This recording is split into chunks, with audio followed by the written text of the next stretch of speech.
Que a paz de Jesus esteja em nossos corações. É um prazer estarmos aqui hoje para o estudo resumo do capítulo 7 da segunda parte da obra Paulo e Estevão, cujo título é As Epístolas. De que trata esse capítulo, então? Ele trata do início das escritas das cartas de Paulo. Essas cartas, elas não eram destinadas a uma igreja em específico, mas a toda a cristandade em geral, principalmente a cristandade futura. Eram conhecimentos cuja origem era da própria esfera do Cristo, que com o auxílio de Estevão, Paulo trouxe essas cartas ao mundo, né? O serviço de Paulo foi tão grandioso, ele saiu visitando diversas aldeias, centenas de aldeias. Ele visitou tantas cidades que, num determinado momento, ele próprio diz que o serviço dele de evangelização no Oriente estava findo. Então, digamos assim, a partir de um determinado momento, não foi mais possível atender a todas as demandas dessas igrejas amadas que ele fundou em distintos lugares. Todos, às vezes, teve um período que basicamente as pessoas o procuravam quase que diariamente, oriundo das igrejas mais distantes, dos locais mais remotos, buscando solução para as suas dificuldades. E não lhe era possível atender nem com o auxílio de emissários mais.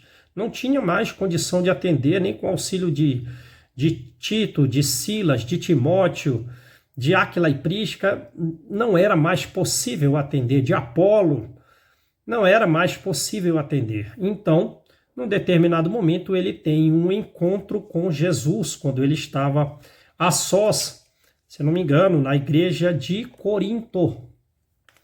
E ali foi dado por Jesus a informação de que esses conhecimentos iriam vir do próprio mestre, com o auxílio de Estevão, ele captaria e traria esses conhecimentos ao mundo. Então, é disso de que trata esse assunto de uma forma um tanto mais resumida. De uma forma um pouco mais ampla, Paulo está saindo da cidade de Atenas, a única cidade no mundo em que ele não fundou nenhuma igreja.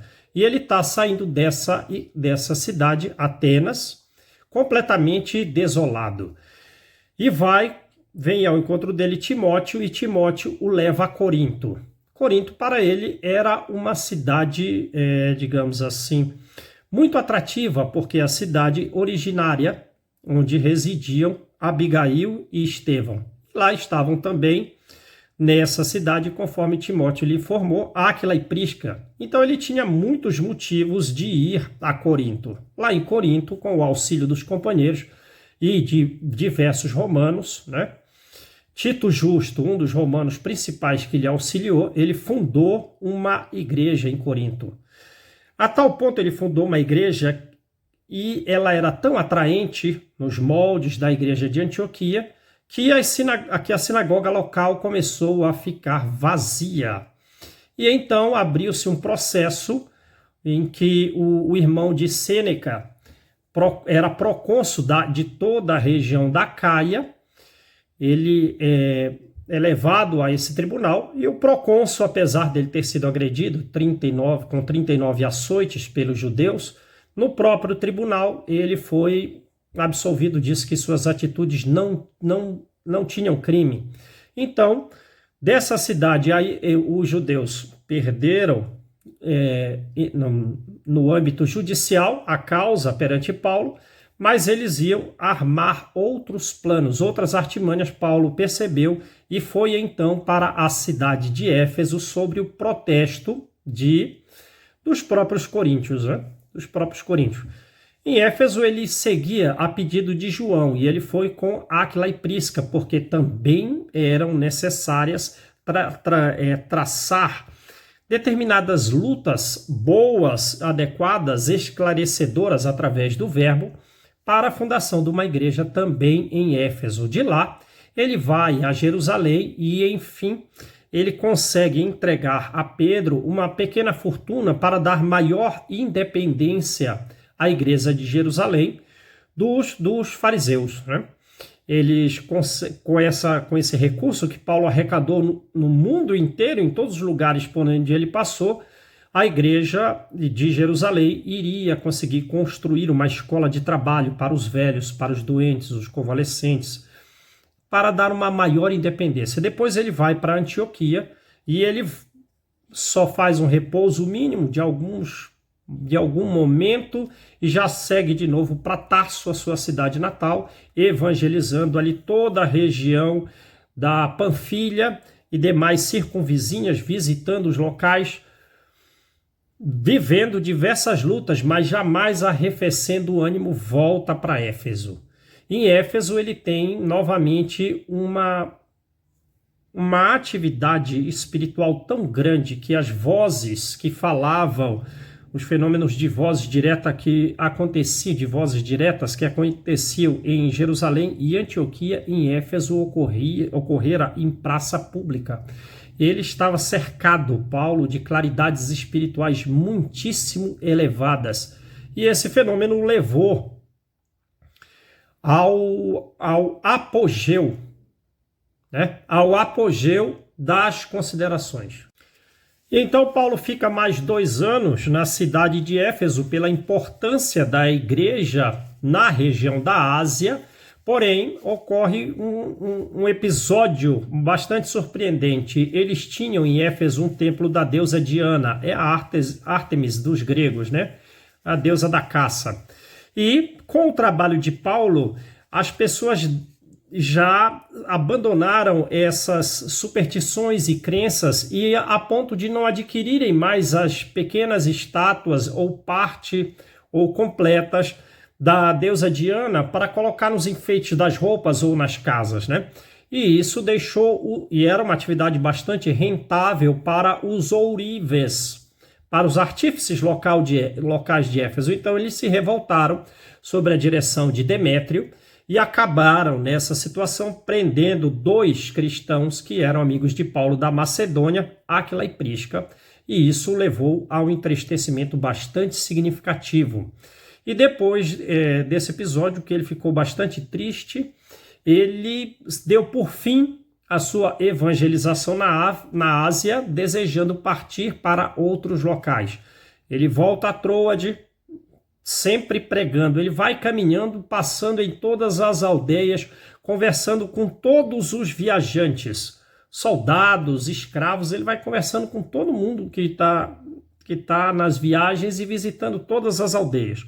Porém, o abatimento dele continuava muito significativo, a insônia se agravava, as preocupações. Ele foi descansar em Filipos. Descansando em Filipos, ele encontrou o apoio de Lucas, que ficou muito surpreso com o estado de abatimento, o estado de doença, a falta de saúde de Paulo, extremamente macérrimo. Mesmo assim, Lucas o apoia, eles saem então da cidade de Filipos, voltam a Corinto, e Paulo ali planeja a sua ida a Roma, que era o seu grande trabalho. Porém, chega um mensageiro de Jerusalém e ele tem que retornar a Jerusalém, porque as perseguições, conforme a carta recebida de Tiago, haviam se majorado bastante. Paulo realizou tanta pregação do evangelho no mundo que as sinagogas do mundo inteiro se reuniram contra ele. As sinagogas do mundo inteiro foram reclamar para o tribunal judaico de Jerusalém, e Paulo estava então sendo convocado a vir para dar explicações. E ele volta para Jerusalém, tendo tido um encontro espiritual com Abigail. E Estevão percebeu que era o seu momento final, estava nas atividades finais da sua missão evangélica. E ele parte então visitando um barco de pescador por todas as ilhas, por todas as costas, visitando todas as cidades, todas as pessoas se despedindo dele. Chega em Cesareia de Filipe, chega em Cesareia e fica na casa de Filipe, né? Já muito avançado em idade. Depois ele segue para Jerusalém, sempre traçando, como era a sua despedida, traçando o plano de serviço de diversos trabalhadores de diversas cidades, e ele entra então em Jerusalém, rogando a Jesus que ele recebesse as forças para o cumprimento da sua missão, né? Do testemunho que ele necessitava dar em Jerusalém. Então, em caráter um pouco mais amplo, é isso que trata esse capítulo. Agora vamos agora de uma forma um tanto mais detalhada. Paulo sai então de Atenas, ele está bastante abalado, porque foi a única cidade em que ele não fundou uma igreja, ninguém lhe deu atenção, né? E isso o levou a pensamentos, a raciocínios muito martirizantes, a muito sofrimento interno, esse insucesso de Atenas. Porém, Jesus já estava enviando o auxílio, né? O consolo através de Timóteo, né? Aí Paulo começou a entender a preferência de Jesus pelas pessoas simples, pela região da Galileia, pelas pessoas humildes, mas ele estava realmente muito abatido com os pensamentos torturantes.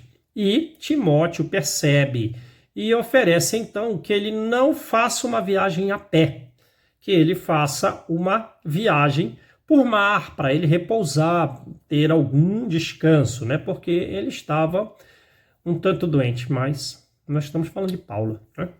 Não.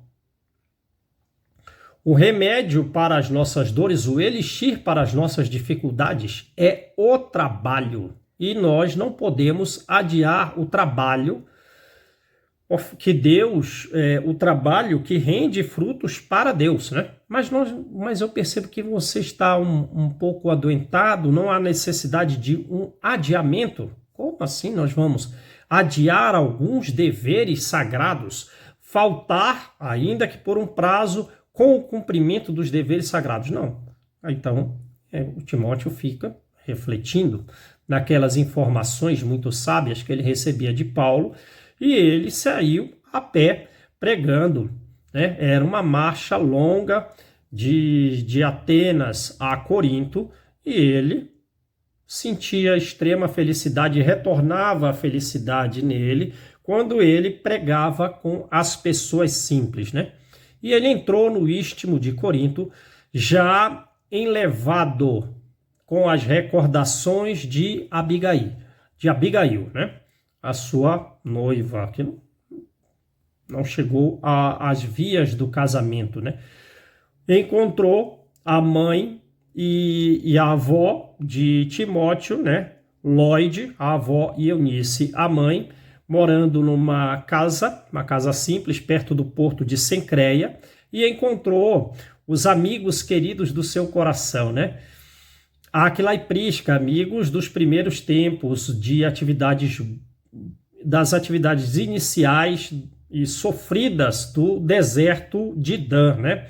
Eles se abraçaram com infinita alegria, né? E começaram a falar dos serviços evangélicos, porque para eles os sofrimentos experimentados na pregação por amor a Jesus, né? Os martírios que eles sofriam eram para eles títulos de glória. E Abigail e Áquila e Prisca falam então que estiveram em Roma. Num determinado momento, os judeus, desde o início, declararam guerra a eles, né, pela evangelização que eles faziam, e num determinado momento, quando Áquila estava distante de casa, eles entraram na casa de ambos e agrediram e maltrataram a Prisca, né? E Paulo também fala dos sofrimentos que ele experimentou em todo o lugar, né? Em todas as centenas, quase que milhares de cidades que ele visitou, ele saiu muito sofrido, né? Então ele já estava ali apagando os sofrimentos com o encontro com os amigos, os sofrimentos que ele passou muito significativamente em Atenas por lá não ter fundado igreja nenhuma e conta aos amigos o projeto que ele tem de fundar uma igreja em Corinto. E ele passa a residir então novamente com Áquila e Prisca, realizando o seu ofício de tecelão, né? Corinto era uma cidade famosa pelos vícios, né?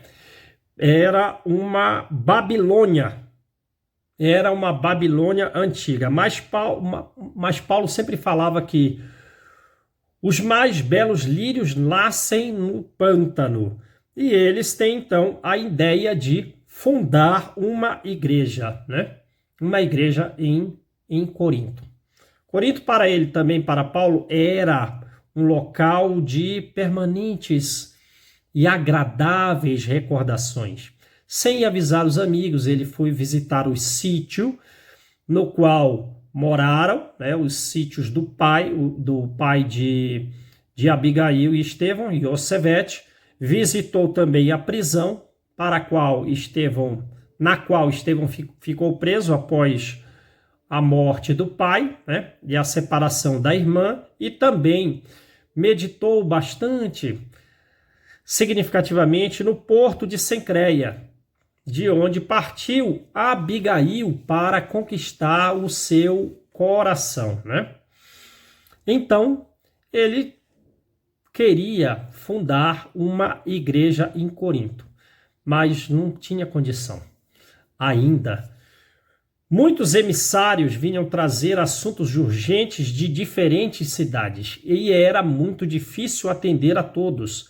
Eram muitas pessoas que chegavam quase que diariamente, e ele também recolhendo os recursos para a igreja de Jerusalém, né? Então ele chama novamente Silas e Timóteo para que eles auxiliassem, né, a atender às distintas cidades. E assim, com o apoio dos amigos, ele consegue fazer a primeira pregação na sinagoga de Corinto. A palavra dele é tão vibrante, tem elevado êxito, que judeus e gregos começam a falar muito bem de Jesus, e Paulo é então convidado a realizar comentários semanais. Mas quando ele faz um paralelo, entre a lei e o evangelho, aí pronto, traçou as lutas, começaram as lutas, porque os judeus viam Jesus como um profeta, mas que ele não era e jamais seria superior a Moisés, né? Eles acreditavam Jesus como um superior, mas não superior a Moisés. Jesus era um profeta, mas não suportavam a ideia de que Jesus era o nosso Salvador. Então se travou diversas discussões, né? Ali, até que um determinado dia, um chefe da sinagoga disse: "Cala-te, tagarela imprudente", né? Nós temos suportado por paciência todos esses teus embustes. E, em nome da maioria, eu peço que te retires daqui para sempre. Não desejamos este teu Salvador que morreu como cães da cruz, né? Aí Paulo também não vai deixar barato no campo do esclarecimento, né? Paulo vai dizer: eu vim pregar a verdade para o povo eleito, mas se vocês não aceitam a verdade, eu vou pregá-la aos gentios, que caiam sobre vós as maldições lançadas a Jesus Cristo. Ponto. Estabeleceu-se um tumulto, Paulo vai ser extremamente agredido na sinagoga de Corinto. No entanto, um romano de nome Tito Justo, que o acompanhava desde as primeiras pregações, lhe oferece o braço e ele sai então incólume da sinagoga de Corinto. E o Tito Justo leva a sua própria casa, né? E lhe oferta todos os recursos que sejam necessários para a fundação da igreja. Então, com os trabalhos dos companheiros de Áquila, de Prisca, de Eunice, de Lloyd e de muitos outros, ele funda a igreja de Corinto nos moldes, no programa da igreja de Antioquia, né? E a igreja cresce, e a igreja se desenvolve. Ela tem frutos muito elevados de espiritualidades superiores. E Paulo diz, né? Se Corinto era uma cidade de devassidão, semelhante à Babilônia, não tem problema, porque os mais belos lírios nascem nos pântanos. Então, junto onde há muito pecado, também há muito remorso, há muito arrependimento. E a comunidade, então, crescia atendendo as pessoas que desejavam abandonar a vida viciosa em Corinto. E com a presença de Paulo, a igreja se desenvolveu muito significativamente e diariamente chegavam emissários de todo lugar. Já há no mundo um colégio permanente de cristãos em atividade e de apoio a Saulo, né? A Paulo. Um colégio, um grupo de pessoas cristãs extremamente dedicadas à prática do evangelho. E então, com essa equipe, ele começou a realizar mais as atividades. Porém, a coisa crescia muito. Eram preocupações, assuntos relevantes, assuntos urgentes que os emissários traziam de diversos locais diariamente. O compromisso com a igreja de Corinto, a necessidade dos recursos de Jerusalém. E Paulo percebeu então. Paulo percebeu que nem com esse colégio permanente de trabalhadores não seria suficiente para atender a todas as necessidades, né? E ele então sentiu-se incapaz de atender a todos os serviços, né? Atender a todos ao mesmo tempo. E então, numa noite, a sós, na igreja de Corinto, ele rogou a Jesus para que não lhe faltasse o apoio necessário para o cumprimento dos seus deveres. E ao fim da oração, uma branda e suave luz o envolveu e ele teve uma nítida impressão de que Jesus estava com ele. Então ele se ajoelhou numa comoção íntima muito grande, né? Quando ele ouviu uma advertência serena de Jesus. Não temas, prossegue ensinando a verdade e não te cales, porque eu estou contigo. Paulo deixou as lágrimas brotarem do seu coração. E essa alegria desse momento compensava todas as dores, todas as dificuldades anteriores, né? E ele quis, então, aproveitar a situação e mentalmente pensou nas dificuldades de atender a todos. E Jesus lhe responde: não te atormentes com a necessidade do serviço. É natural que não possas atender pessoalmente a todos ao mesmo tempo, mas é possível a todos satisfazeres simultaneamente pelos poderes do Espírito. E Paulo ficou pensativo, não conseguiu entender como assim atender a todos simultaneamente pelos poderes do Espírito. Poderás resolver o problema, continua Jesus, escrevendo para todos os irmãos em meu nome. Os de boa vontade saberão compreender. Porque o valor da tarefa não está na presença pessoal do missionário, mas no conteúdo espiritual do seu verbo, na sua exemplificação e na sua vida. Doravante Estevão permanecerá mais junto de ti, transmitindo-te os meus pensamentos. E o trabalho do Evangelho poderá crescer em benefício do sofrimento e das necessidades do mundo. Foram as palavras de Jesus para ele, né? A luz se extinguiu, voltou o silêncio nas paredes da igreja de Corinto, mas ele bebeu. Mas ele bebeu da água divina, mergulhou a alma num grau de alegria imensamente superior, né? E então, no dia seguinte, já chega um mensageiro de Tessalônica com notícias urgentes, mas ele quer pôr em prática o alvitre de Jesus. Lá em Tessalônica, os judeus conseguiram despertar dúvidas e contendas na igreja, e ele vai pôr em prática a ideia do mestre.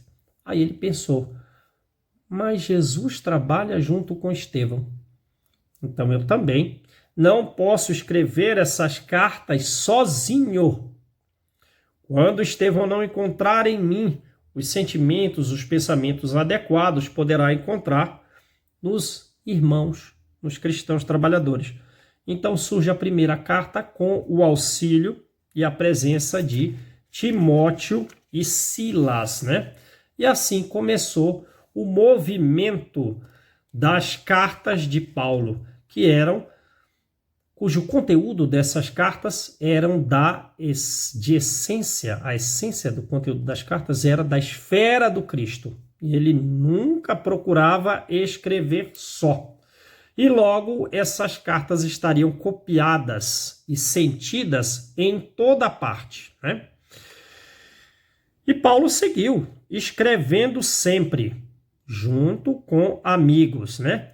Ignorando que esses documentos sublimes não se destinavam a uma igreja sozinha, mas à cristandade inteira. E rapidamente essas cartas tiveram imenso êxito. Eram disputadas nos rincões mais afastados, e o próprio Simão Pedro, quando recebeu uma das primeiras cópias, ele reuniu a comunidade inteira e, muito emotivo, ele leu aquelas cartas de Paulo. Mas a sabedoria de Pedro é tão elevada que ele diz que essas cartas de Paulo devem ser interpretadas como cartas de Jesus para toda a cristandade. Com essas cartas, ficou estabelecido um novo período mais luminoso da história do Evangelho no mundo.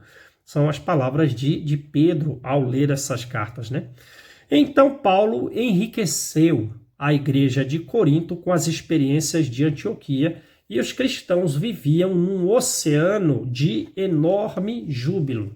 Eles montaram um departamento para ofertar pães, vestuário, remédios às pessoas carentes. Algumas anciãs, elas atendiam aos necessitados, e todos os dias à noite se reuniam para o estudo do Evangelho. Aqueles que tinham a mediunidade de cura, numa sala ao lado, atendiam os doentes. E sempre ao fim do dia tinha aquela comunicação profética.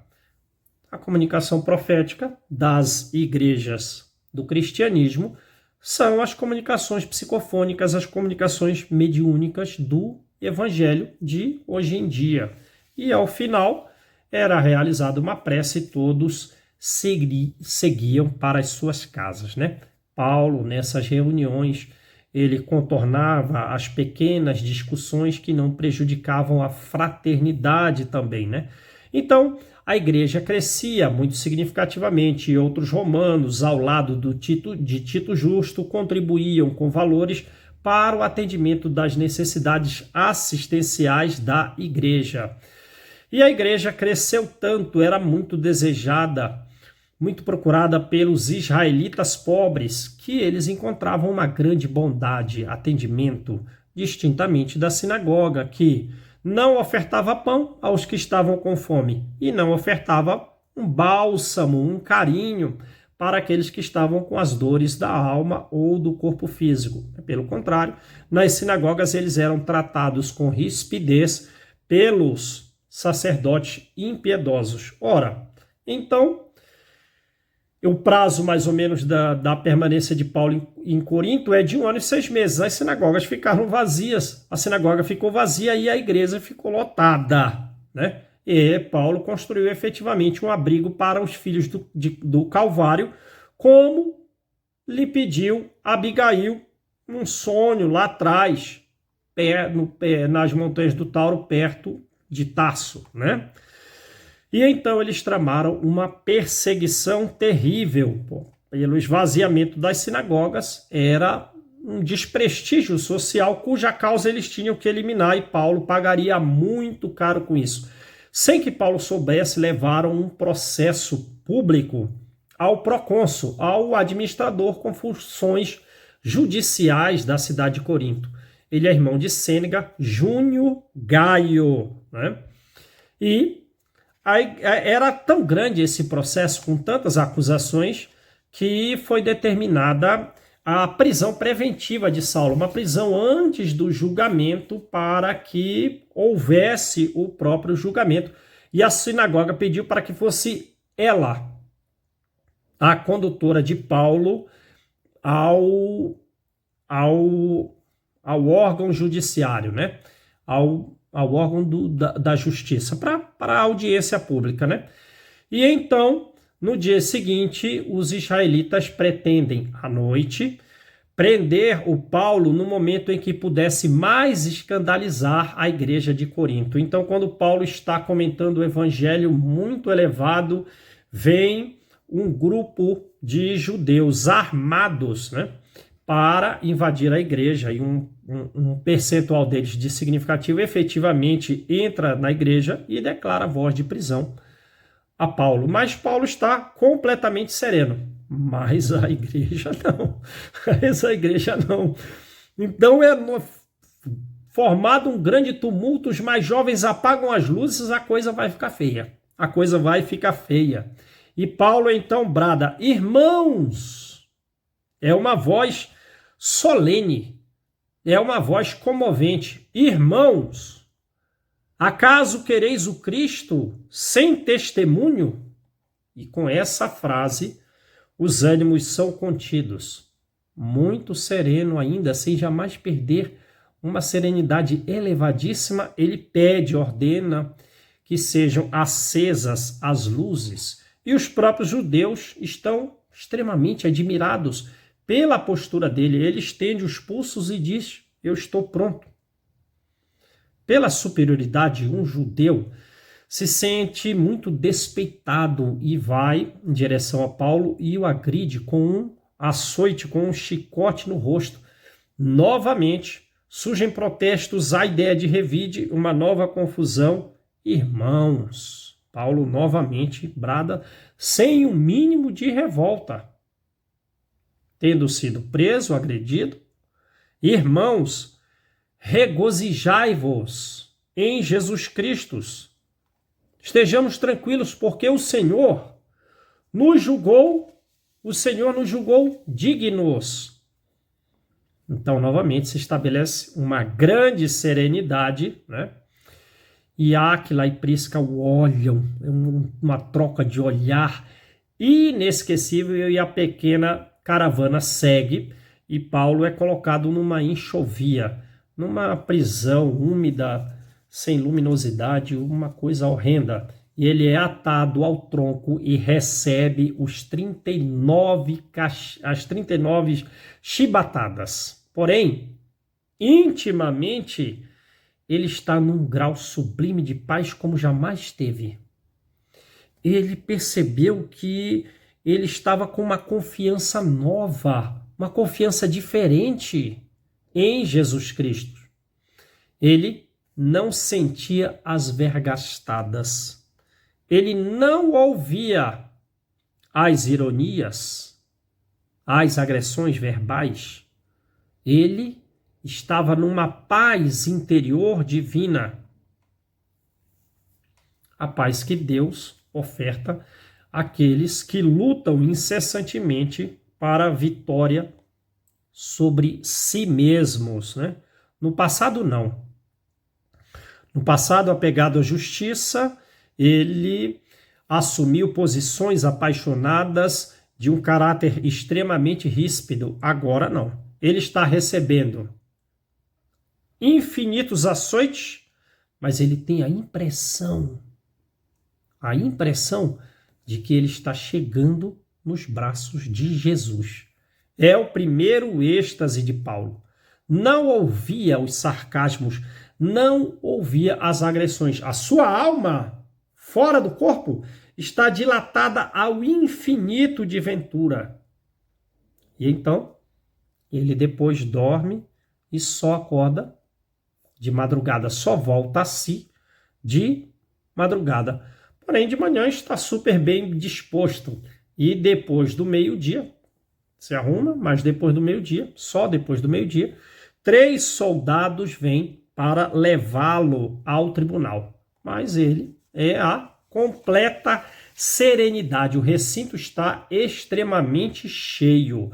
Muitos judeus, porém, um número maior de gregos. Muitos rostos conhecidos às próprias pessoas da igreja estão no local. O procônsul, administrador, com funções judiciais, Júnior Gaio, senta, cioso das suas atividades. E era de praxe, primeiramente, ouvir as partes, ouvir a acusação e ouvir a defesa, apesar do documento escrito falando a respeito de possíveis crimes de Paulo. Para os judeus falará Sóstenes, um dos maiores da igreja, porém para Paulo não há nenhum defensor. Paulo intimamente até pede para que seja ele o defensor em própria causa. No entanto, um romano dá ali um passo à frente, já que o procônsul determinou que esse problema fosse imediatamente solucionado. Então, Tito Justo é quem aparece, ele não perde uma oportunidade de ser útil e fato inesperado. Quando ele aparece, os gregos aplaudem significativamente. Então vai começar primeiro a acusação. E Sóstenes diz que Paulo é um blasfemo, um desertor, um feiticeiro, que ele abandonou os parentes. E o procônsul tudo ouvia a acusação, porém, com uma atitude muito curiosa. O indicador da mão direita, ele tampava um lado do ouvido para não ouvir o barulho das pessoas presentes ao auditório. Porém, Sóstenes, ele se sentia desconcertado com aquela atitude. E ao fim da sua fala, ele interrogou a autoridade, pedindo por que ele estava com aquele gesto e que ele explicasse para que não fosse considerada aquela atitude como um desrespeito aos ali presentes. E Júnior Gaio fez humor com a situação. Ele diz, olha, eu não estou aqui para dar uma satisfação dos meus atos pessoais. Naturalmente, eu estou aqui. Mas ele era um homem muito bondoso, muito sábio. Eu estou aqui para atender a justiça, Mas, pelo código de fraternidade, eu vou dizer que todo juiz deve dar um ouvido para a acusação e um outro para a defesa, Os judeus cerraram a sobrancelha, mas os coríntios caíram numa extrema risada. E Paulo também riu, muito agradável, sem perder a sua serenidade, também riu. E Tito Justo falou de forma muito sucinta sobre Paulo, explanando a sua posição de vida, os seus atos, com muita inspiração, elevando as suas atividades à categoria de missão. E Júnior Gaio ficou ouvindo um romano falar de Paulo, extremamente compadecido, muito comovido, extremamente impressionado. E a cada manifestação de Júnior Gaio, de manifestação de Tito Justo, na defesa de Paulo, os gregos prorrompiam em aplausos frenéticos. E os judeus perceberam que eles estavam, então, perdendo terreno. Ao fim do período, a defesa acabou de falar, e o procônsul, então, vai tomar a palavra para dar a conclusão final. Não havia crime, Os judeus deviam, antes de tudo, observar a generosidade da igreja e que também pelas suas atitudes não havia insulto aos princípios israelitas e que as acusações eram frívolas e que aquele caso não era um caso de justiça, né? E a cada conclusão dessa que ele fazia, os aplausos eram frenéticos até que Júnior Gaio declara Paulo livre e a comoção dos gregos no ambiente atingiu o ápice, né? Atingiu o máximo. E pediu então Júnior Gaio que todos se retirassem ali com ordem. Porém, não foi o que aconteceu. Os gregos na escada estão esperando Sóstenes, né? O acusador de Paulo.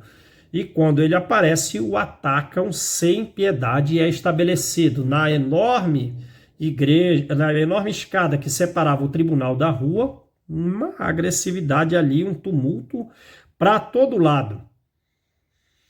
Tito Justo solicita ao procônsul uma intervenção para que faça cessar aquelas agressões. Mas ele diz, olha, não te preocupes, os judeus estão acostumados com esses atritos. Se eu tive que defender o ouvido, né, Sóstenes deveria ter maior cuidado, porque ele, naturalmente, necessitava ter se precavido para a defesa do corpo inteiro. E o juiz saiu para o interior do tribunal, ia retornar para sua casa. Mas Paulo, do topo da igreja, bradou, irmãos, apaziguai-vos por amor de Jesus Cristo. E isso foi deu um efeito imediato, porque os braços das lutas ficaram paralisados e Paulo, pressuroso, foi socorrer o próprio Sóstenes e pediu que os cristãos o levassem à sua própria casa, e eles assim fizeram, levaram Sóstenes até a sua casa.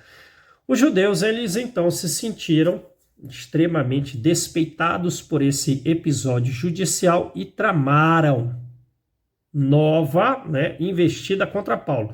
Mas Paulo reuniu a igreja e afirmou que ele deveria seguir para a Ásia para auxiliar João, que insistentemente pedia o seu auxílio. Houve protestos, né, com bom humor, mas Paulo prometeu retornar. Todos estavam desolados. Febe, uma trabalhadora, ela não parava de chorar, mas Paulo lhes diz que a igreja está fundada, bastava tratá-la com carinho e seguir nas atividades. Um mês depois, Paulo vai então para Éfeso, na companhia de Áquila e Prisca. Porém, antes de sair de Corinto, ele volta às recordações de Estevão e Abigail. Ele retorna ao sítio onde Abigail vivera quando criança.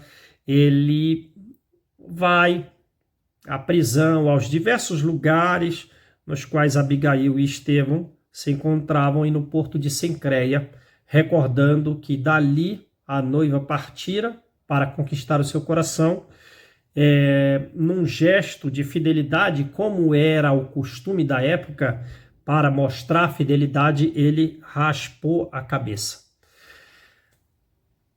Seguiram viagem. A viagem extremamente difícil, com muitos incidentes, porém, chegaram então em Éfeso. A igreja estava efetivamente com muitos problemas diante dos judeus, né, que lançavam dúvidas e contendas para com os ensinos do cristianismo.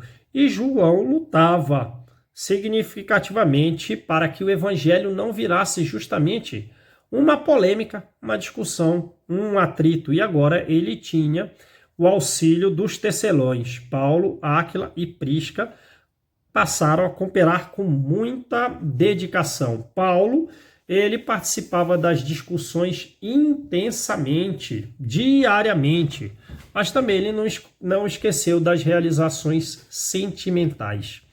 Ele visitou com muito carinho, com muito cuidado, a mãe de Jesus.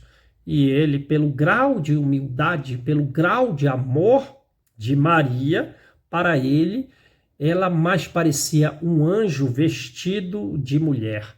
Ele queria coletar delas as narrativas para escrever um novo texto para os cristãos do futuro. E ela lhe conta narrativas a respeito do seu nascimento, do nascimento de Jesus. E Paulo guarda aquelas impressões íntimas com muito cuidado, promete retornar justamente para escrever para nós, e Maria se põe à disposição, né? Então, depois de um tempo cooperando com João nas atividades da igreja de Éfeso e já tendo instalado Áquila e Prisca, ele deseja seguir novos rumos. Ele vai entregar a Simão Pedro a coleta de tantos anos de trabalho em diversas regiões, né? E João lhe dá razão na partida, porque Éfeso também não deseja que Paulo se afaste, mas João diz que efetivamente ele deve ir realizar essa atividade. E ele sai então com Silas e Timóteo, desta vez, em direção à igreja de Jerusalém, sob enormes dificuldades, mas pregando a boa nova em todo o lugar. E chegam então ao porto de Cencreia. E passam ali em Cencreia, o porto de Cesareia. E ficam ali alguns dias lecionando o Evangelho. Continuam a lecionar o Evangelho. E vão seguir então a pé de Cesareia para Jerusalém, realizando curas, consolações, ensinando. E chegando em Jerusalém, são recebidos por Simão Pedro com uma alegria inexcedível de Pedro. E Pedro percebe, então, as dificuldades de Paulo, mas a dele também é muito significativa. Pedro está gravemente abatido, fisicamente gravemente abatido pelas lutas terríveis para manter de pé a igreja de Jerusalém. Porém, os olhos mostram uma alma extremamente elevada, serena, carinhosa. Paulo entrega então a pequena fortuna que ia dar mais liberdade à igreja de Jerusalém. Fundar uma escola de trabalho para os pobres, para os órfãos, para os velhos, para os convalescentes. E Pedro também percebeu Paulo extremamente alquebrado. Muito, muito pálido, muito, muito magro. Já grisalho, tudo nele, em Paulo, denotava imensa luta.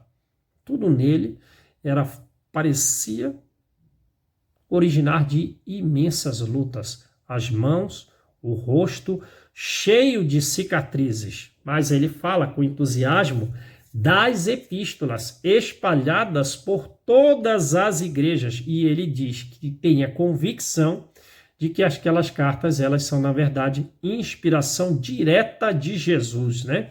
E Paulo ouve aquilo comovidíssimo, recebendo com aquela informação um alento renovador para continuar nas lutas, continuar nas atividades. E Pedro lhe diz que não havia um elemento educativo mais significativo do que aquelas cartas que delas foram feitas numerosas cópias, né? E Paulo se sente então muito reconfortado. E daí, há alguns dias, vai para Antioquia para algum grau de repouso, mas não por muito tempo. E ainda, chegando, emissários representantes de todas as igrejas e ele escrevendo as cartas como resposta nunca a sós, né? Então, repousando um pouco em Antioquia, pelo seu espírito de imensa atividade e de trabalho, ele já volta, sai de Antioquia, volta para Tarso, vai a Tarso, onde despertou um grande número de conterrâneos. Despertou, né?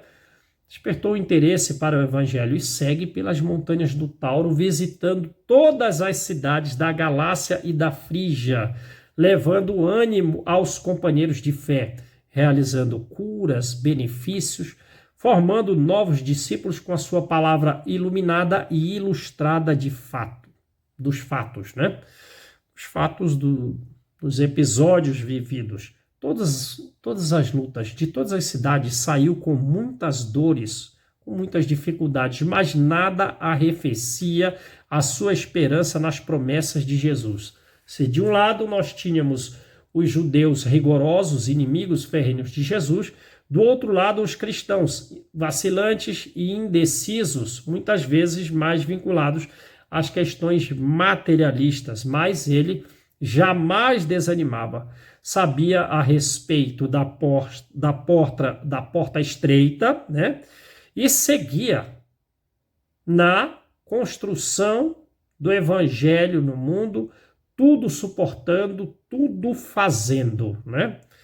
Vencidas essas lutas, nessa região da Panfilha, da Frígia, da Galácia, ele voltou para Éfeso, né? Com um objetivo único: escrever um novo trecho do Evangelho com as informações de Maria.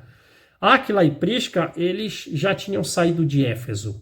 Eles acompanhavam agora Apolo, um homem de elevada cultura que se tornou cristão, mas pela cultura já se tornava bastante influente, e seguiram então com Apolo para Corinto, né?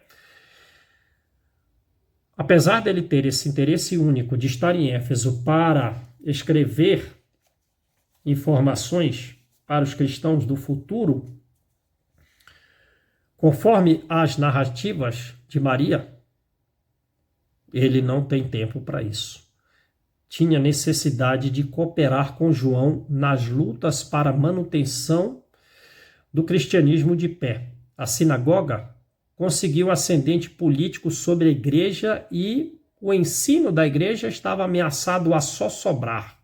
Por 3 meses, Paulo discutiu na sinagoga, né, em todas as reuniões. E a cidade, que estava numa espécie de dúvida, adquiriu uma compreensão muito rica de luzes, uma compreensão efetivamente muito elevada. E Paulo multiplicava as curas, cercado de uma claridade espiritual indefinível.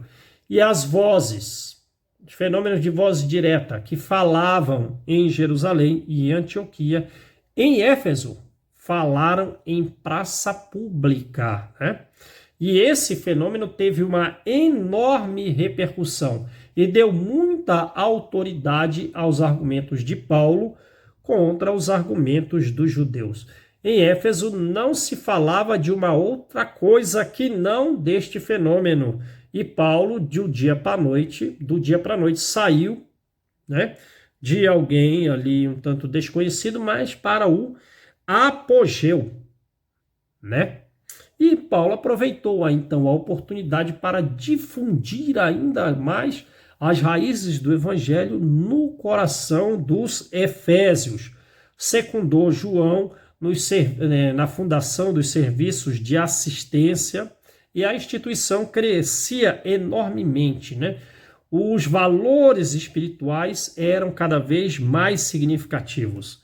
E pela importância da igreja de Éfeso para toda a região da Ásia, Paulo resolveu ficar ali mais um tempo. Áquila e Prisca retornaram de Corinto, Timóteo, Silas e Tito e muitas outras pessoas saíam visitando as diversas regiões.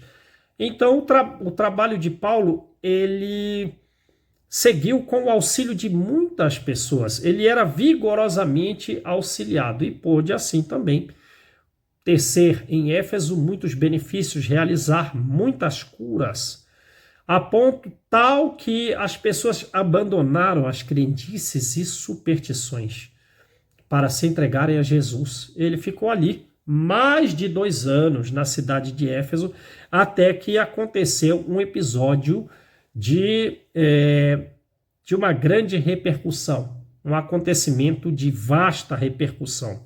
Em Éfeso, eles tinham o templo da deusa Diana. O templo da deusa Diana. E num determinado período comemorativo a essa deusa, que é a Ártemis dos gregos, deusa da caça, os ourives, os artífices, eles faziam pequenas estátuas do corpo inteiro ou de parte do corpo da deusa, que eram usados como adornos, como os enfeites nas roupas, nas casas, né? Porém, com a pregação de Paulo, ninguém se interessou pela compra das pequenas estátuas. E o que levou um grande prejuízo financeiro, porque essa atividade era bastante rentável para os ourives, chefiados por um tal de Demétrio, que levou então um protesto às autoridades públicas, porque Paulo havia aniquilado as tradições e era necessário manutenção de respeito à deusa Diana, porque muitos homens agora válidos estavam desempregados, estavam sem trabalho. O que os ourives fizeram? Eles pagaram amotinadores, e esses amotinadores espalharam junto das pessoas, digamos, mais vinculadas à crença da deusa Diana, de que Paulo, com os cristãos, iriam invadir o templo e queimar os objetos de culto. Nessa mesma noite, Paulo ia no teatro da cidade de Éfeso fazer uma explanação do evangelho. E diziam os amotinadores que eles iriam sair do teatro para o templo da deusa para queimar os objetos de culto. Bom, houve uma exaltação de ânimo e ao fim da tarde uma grande massa popular se concentrou na praça. E, à medida que a noite chegava, também essa multidão crescia. Quando no teatro acenderam-se as primeiras luzes, a multidão para lá se dirigiu, né? À espera de prender, talvez matar Paulo. Porém, lá chegando, eles só encontraram alguns irmãos da Macedônia que estavam preparando o local para a evangelização. Mas eles prenderam esses 2 cristãos macedônios. E de lá se dirigiram para a tenda de Áquila e Prisca, onde achavam que Paulo lá estava, mas Paulo também não estava lá. A tenda de Áquila e Prisca a tenda ficou totalmente destruída. Os teares todos foram quebrados, as peças de couro foram lançadas na rua e o casal foi preso. Debalde, soldados queriam conter a multidão que crescia cada vez mais e Demétrio, chefe dos ourives, de quando em quando na tribuna, ainda mais enfervilhava os ânimos, né? E Paulo estava na casa na residência de um amigo, quando recebeu aquela notícia. E o primeiro impulso dele foi, né, sair para auxiliar os 4 amigos que estavam presos. Mas foi contido à força pelos demais cristãos que não permitiram a sua partida. Foi para Paulo uma noite muito inesquecível, uma noite dolorosa, de muita dor, e ao longe se ouvia a gritaria da multidão.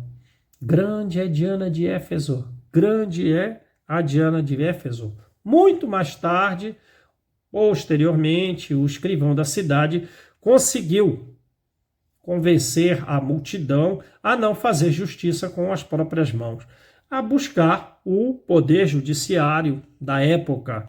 E a Assembleia então se dispersou, porém já perto da meia-noite, só depois de ver presos os 4 cristãos, entre eles, né, Áquila e Prisca. No dia seguinte, Paulo e João vão observar a tenda de Áquila e de Prisca. Tudo está em completos frangalhos, espalhadas as coisas quebradas, pedaços de teares pela rua. E Paulo trava ali um diálogo com João, Paulo diz: como tudo isso me contrista. Áquila e Prisca são meus companheiros do início da minha jornada. Eu só consegui chegar até aqui pelas contribuições de ambos. Eu é quem deveria sofrer por eles, e não eles sofrerem por minha causa. E João diz, né, muito acertadamente, não, mas a causa é do Cristo. E Paulo, meditativo, sim, Jesus nos consolará. Eu tenho vivido lutas é um diálogo magnífico. Eu tenho vivido lutas incessantemente na Ásia há mais de 20 anos. E agora eu necessito retirar-me dessa região, a região da Jônia, né? Éfeso, capital ali da Jônia. Necessito de retirar-me da Jônia sem demora. Por todo o bem que nós lhe fazemos, eles nos devolvem todo o mal. Mas ai de nós que não, se não sairmos do mundo com as marcas do Cristo. E Paulo, desassombrado, homem extremamente corajoso, chorava. E João pede para que ele não vá. Vá, fique. É impossível, diz Paulo. Se eu não for, a revolta dos ouríveis continuará. E os irmãos pagarão então muito caro. Aí João, mas você não quer escrever o evangelho com as recordações de Maria? Sim, mas é forçoso partir, né? Se eu não voltar, eu envio um companheiro para a coleta dessas informações. Mas ainda assim João pede para que ele fique e Paulo diz, não é um engano. Eu não posso ficar. Eu nasci para lutas sem tréguas e essas lutas devem continuar até o fim dos meus dias. Antes do Evangelho, eu errei criminosamente, fragorosamente, apesar do desejo de servir a Deus. Fracassei na experiência de ter um lar e tornei-me odiado por todos, até que Jesus me socorreu às portas de Damasco. E a partir daí estabeleceu-se um abismo entre a minha alma e o passado. Abandonado por um amigo de infância, tive que recomeçar a vida no deserto. Saí, desci da tribuna do Sinédrio para o tear rústico e pesado. Retornando a Jerusalém, fui considerado doente e mentiroso, e em Tarso experimentei o abandono dos parentes mais caros. Fui recomeçar em Antioquia a tarefa do bem. E desde aí trabalhei sem descanso, porém muitos séculos de serviço não bastam para a dívida que eu tenho para com o Evangelho. Desde aí saí a peregrinar, visitei diversas cidades, visitei centenas e centenas de aldeias, e de nenhum lugar sair sem lutas. De nenhum lugar sair sem lutas. Sempre saí pela porta do cárcere, pela porta do apedrejamento e pelos açoites. Até no mar não tenho experimentado a paz.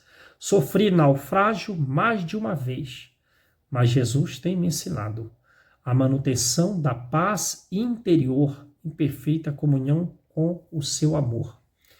Essas palavras foram ditas por Paulo com tal humildade que João ficou extremamente admirado. Ele diz, és feliz, Paulo, porque compreendeste as intenções de Jesus ao teu respeito, que não te doas os martírios, porque Jesus deixou a terra através da cruz. Assim, regozijemo-nos com as prisões, com os sofrimentos. Porque se Jesus partiu sangrando, nós não podemos nos unir a ele sem cicatrizes. E Paulo, é verdade. E João continua. Se ele padeceu numa cruz, de quantas nós precisaremos, de quantas cruzes precisaremos nós para a nossa redenção. Jesus veio por infinitas misericórdias para nos convocar a uma vida melhor. Os nossos antepassados saíram do cativeiro do Egito com enormes sacrifícios. Nós também devemos fugir da escravidão dos pecados. Ainda que tenhamos que violentar a nós mesmos para sairmos dessa prisão, da prisão dos pecados, é a disciplina do Espírito para que nós possamos nos unir ao Mestre, né? E Paulo tem razão. Desde a minha convocação eu não tenho meditado em outra coisa. E eles conversaram por um longo tempo, até que Paulo diz: o que eu concluo de tudo isso é que a minha tarefa no Oriente, em todo o lado oriental da terra, a minha tarefa está finda. O serviço exige que eu me vá mais além. Tenho esperança de pregar em Roma, tenho esperança de pregar na Espanha, tenho esperança de pregar a povos não conhecidos. E Paulo estava cheio de visões gloriosas e João: Deus te abençoará. Deus te abençoará os caminhos. E ele ainda ficou em Éfeso, trabalhando para a libertação dos amigos que foram feitos prisioneiros, e quando eles estavam efetivamente libertos, no menor tempo possível, ele se afastou da Jônia, né? Estava, porém, extremamente abatido. Diziam que as últimas lutas, que essa última luta em que sofreram os seus amigos e não ele próprio, essa última luta desmantelou as suas energias. E ele, então, com alguns amigos, foi para Troade pregando o evangelho. Mas as fadigas aumentavam, as preocupações aumentavam, e ele sentia uma profunda desolação. A insônia se agravava dia a dia, e ele resolveu, então, repousar em Filipos, a cidade querida do seu coração. Resolveu ali repousar alguns momentos. Paulo então estava em Filipos. Foi repousar. A situação dele não era boa, né? Fisiologicamente, não estava muito bem. E foi então bem recebido por Lídia, muito bem tratado pelas crianças e uma surpresa agradável. Lucas estava na cidade. E só a presença de Lucas já lhe deu um ânimo significativo. Quando eles se encontraram, Lucas se espantou, porque a debilidade de Paulo era muito significativa. Ele estava macérrimo, olhos encovados, extremamente pálido. Ele era uma completa ruína orgânica. E Lucas se espantou, né? E Paulo: não, é que eu estive doente, a última luta em Éfeso foi bastante significativa e eu estou aqui a sós, outros companheiros foram trabalhar em diversas regiões e eles estão me esperando em Corinto. E quando partirás? Partirei em 2 semanas. Aí Paulo diz, né? E eu acredito que essa será a minha última vez que descanso aqui em Filipos. Não há razão para essa ideia, para esses pressentimentos negativos. E Paulo já corrigiu, né, que eu acredito que eu deva pregar agora no Ocidente. A tarefa no Oriente estava finda. Aí Lucas diz as razões últimas, os motivos que o levaram até Filipos e diz que irá com ele nesse prazo, né? E Lucas fazia um esforço significativo para não demonstrar a impressão negativa que ele tinha do estado de saúde de Paulo. E eles saíram, então, depois das 2 semanas, para em direção a Corinto, e só essa mudança de ambiente e só a companhia de Lucas, ele já se recuperou significativamente, que o próprio Lucas se espantou com a recuperação daquele homem de uma vontade imensa, de uma força de vontade muito significativa. E eles vão pregando, vão difundindo o evangelho. E chegando em Corinto, Paulo, ele reafirma o conteúdo das cartas que ele tinha enviado a Corinto e de outras cartas de outros locais também, levando de exemplo, organiza a própria igreja e ele fala nos círculos mais íntimos do programa de ir a Roma, né? Do programa de ir a Roma. Vai começar o inverno, há uma necessidade, no mar Mediterrâneo, na época do inverno, não tinha navegação, então eles deveriam esperar. Mas o planejamento significativo já dava uma imensa esperança em todos. E Paulo queria determinar diversas tarefas, ainda que prévias, para a chegada dele em Roma. Então ele pensou em escrever uma carta na qual levasse um conteúdo evangélico antes da sua própria chegada e que, nomeando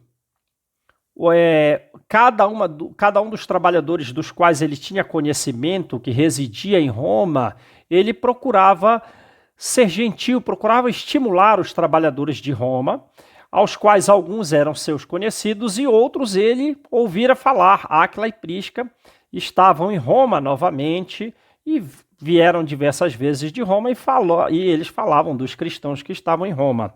Então ele demorou alguns dias escrevendo essa carta, sempre na companhia de alguns amigos. E na hora de levar aquela carta, o que acontece? Todo mundo está com imenso trabalho. Timóteo, ele tem que ver, pelo falecimento da avó, Lloyd, ele tem que auxiliar a mãe Eunice. E também não vai sozinho, porque havia uma necessidade de, no caminho, seguir trabalhando e no próprio local.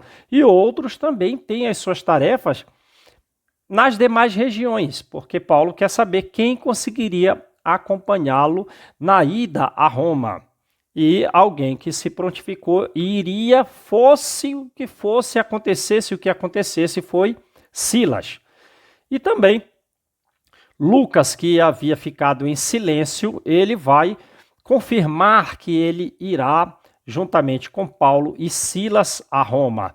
Então eles seguem fazendo diversos preparativos e também trabalhando pela igreja de Corinto, recebendo emissários, redigindo cartas para outros locais. Mas no dia seguinte, a um determinado desses do planejamento, chegou um mensageiro oriundo de Jerusalém, a mando de Tiago, e procurando Paulo em específico para trazer uma carta em particular a Paulo, né? No dia, e aí Paulo pega aquela carta e ele está nervoso. E à medida que ele vai lendo, ele vai ficando mais pálido. Tiago narra que surgir agora em Jerusalém uma nova e terrível perseguição à igreja de Jerusalém. Por quê? Pelo trabalho de Paulo espalhando o evangelho em diversos lugares do mundo, em centenas e centenas de aldeias, em diversas das principais cidades, as sinagogas ficaram vazias. A semente de Jesus está germinando significativamente no mundo. O próprio Paulo reconheceu que a sua tarefa estava finda no Oriente. E então as sinagogas todas se uniram contra Paulo e endereçaram a Sinédrio uma carta, né? Um documento vindo de diversos lugares, documentos de reclamação, documentos de, uma certa revolta. E esse foi o motivo do ataque à igreja de Jerusalém, que se não fosse o respeito pela igreja do povo e a diminuição da exaltação do ânimo dos fariseus, de um determinado grupo dos fariseus, pelo trabalho de Tiago, realmente a igreja de Jerusalém periclitaria. Então Tiago conseguiu conversar com o Sinédrio para que diminuísse a agressividade e que uma reunião com Paulo para acertar os ponteiros seria a solução definitiva para a igreja de Jerusalém continuar, né? E Paulo fica pensativo, né? Mas eu nunca fui afim de Tiago. Não tenho ódio dele, mas nós sempre fomos adversários. Com que direito ele pede a minha contribuição para isso é ele pensando, para um trabalho de tal magnitude, nós que jamais fomos afins. E depois ele vai a um determinado canto da igreja de Corinto e o mensageiro fica esperando e ele vai meditar, né? E ele percebe que não era Tiago quem dele necessitava. Era a própria igreja de Jerusalém, que um dia ele tratara muito mal. Realizou muitas perseguições, tirou dos atendidos pela igreja de Jerusalém o conhecimento e o afeto oriundo de Estevão, pela morte de Estevão, prendeu Pedro, quando ele estava cercado de doentes e aleijados, em choro, alguns convulsivos. Determinou a prisão de muitos cristãos. E ele percebeu, não era essa agora a oportunidade que me surge justamente de reparação? Né? Não era justamente essa oportunidade de reparação?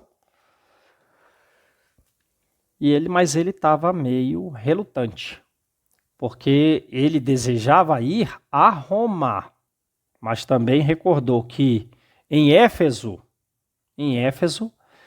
ele pensou que seria razoável ir a Jerusalém antes de ir para Roma, né? E ficou nesse pensamento, mas a necessidade era da igreja de Jerusalém. E se ele não fosse, a igreja de Jerusalém provavelmente seria destruída, desfeita. E ainda mais, nos outros lugares, talvez uma tempestade de consequências inevitáveis pudesse gerar gravíssimos problemas para todo o evangelho. Ele não tinha opção. Decidiu que iria. Era um sacrifício que ele deveria fazer.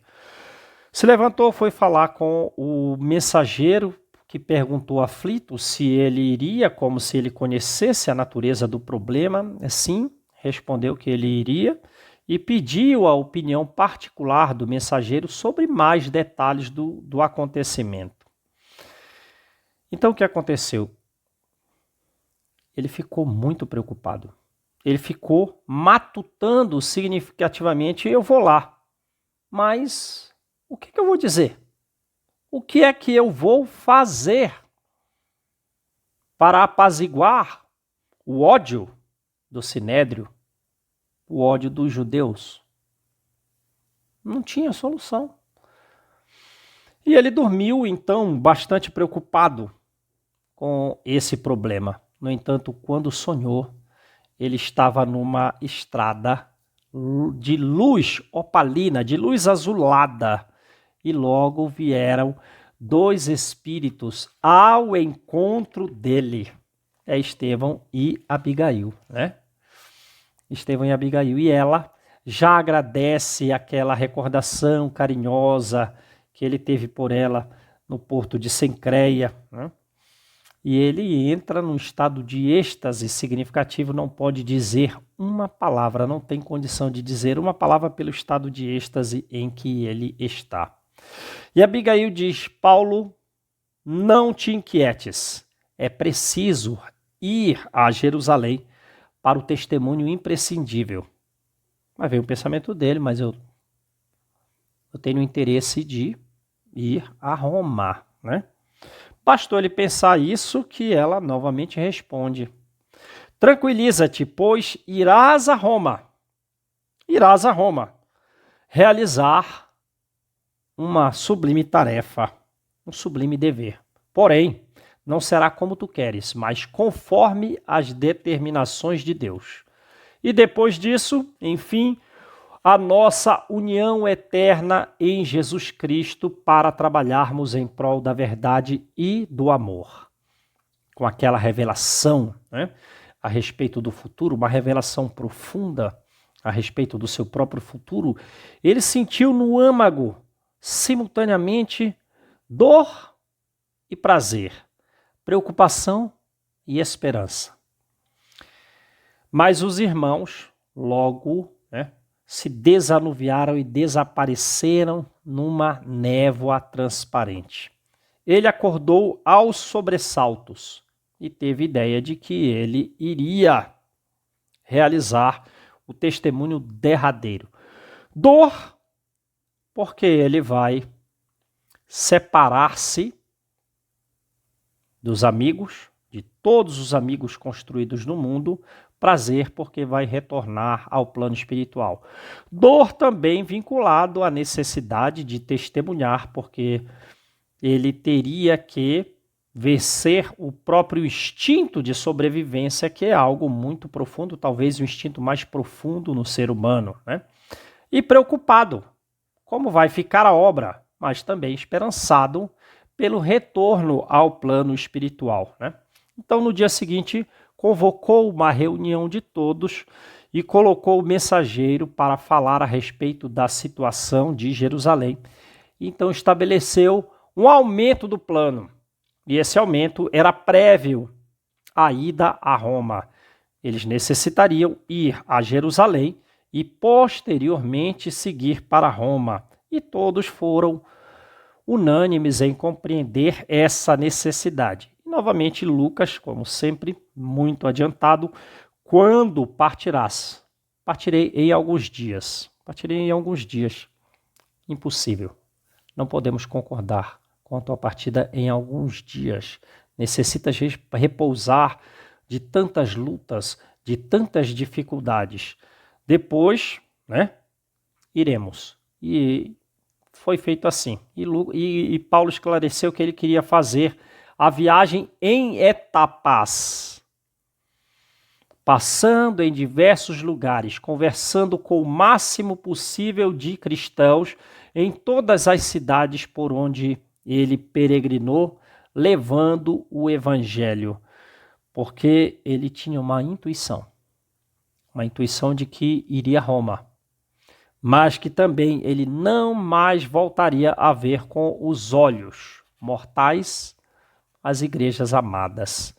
E fez então um enorme silêncio, né?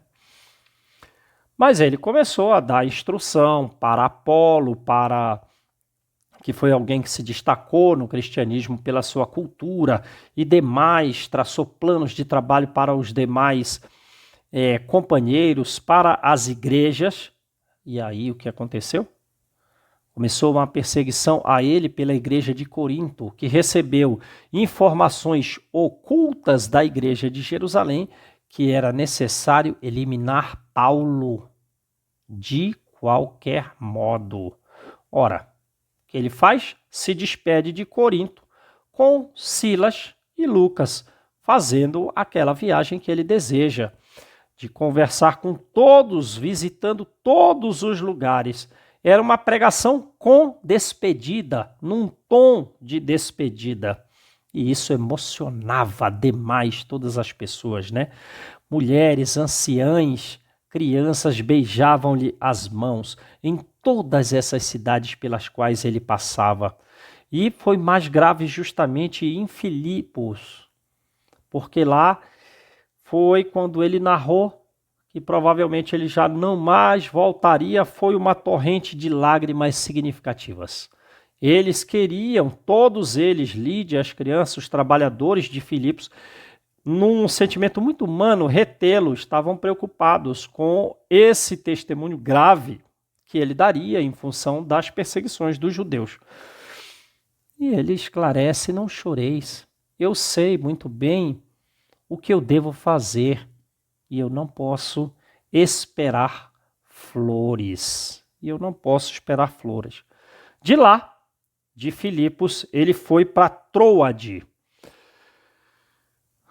e ficou 7 dias. 7 dias participando das atividades evangélicas, realizando a pregação, ensinando, dando tarefas a todos. E justamente no 7º dia ocorreu aquele episódio famoso do jovem Eutico que caiu do 3º andar do salão de pregação e foi socorrido imediatamente de Paulo. Ele já estava semi-morto e Paulo, pelo amor a Jesus, lhe retornou de novo e trouxe de novo a vida, né? Pediu então que Silas e Lucas fossem na frente, que eles pudessem contratar um barco de pescador, porque ele queria ir pela costa e pelas ilhas, visitando cada uma das comunidades para ele se despedir.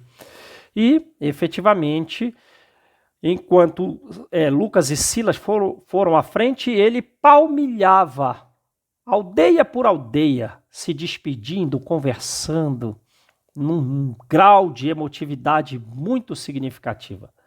Muito significativo. Nas praias, as pessoas tinham sempre gestos comovedores, se ajoelhavam, e esse episódio foi mais triste em Éfeso. Ora, em Éfeso, ele não quer desembarcar.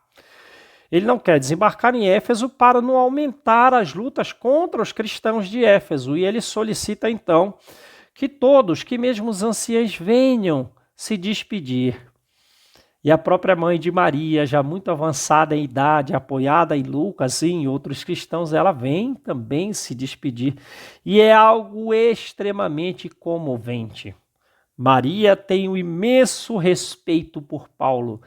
Para ela, ele é o paladino da coragem da propagação do evangelho do seu filho no mundo. Ele é o paladino intimorato da pregação do evangelho de Jesus no mundo. Ela vem se despedir. E as crianças entregam flores a Paulo, as crianças entregam merendas, é uma cena extremamente comovente. E ele faz a preleção. E na preleção ele fala a respeito dos pressentimentos de não mais retornar. E é uma explosão muito significativa de amargura. E naquela grandeza daquele momento espiritual muito elevado, eles se ajoelham todos ali e Paulo cumprimenta um a um, tem as suas mãos beijadas, mas diante de Maria, a Mãe Santíssima, ele deposita nas mãos dela um beijo de ternura filial, né?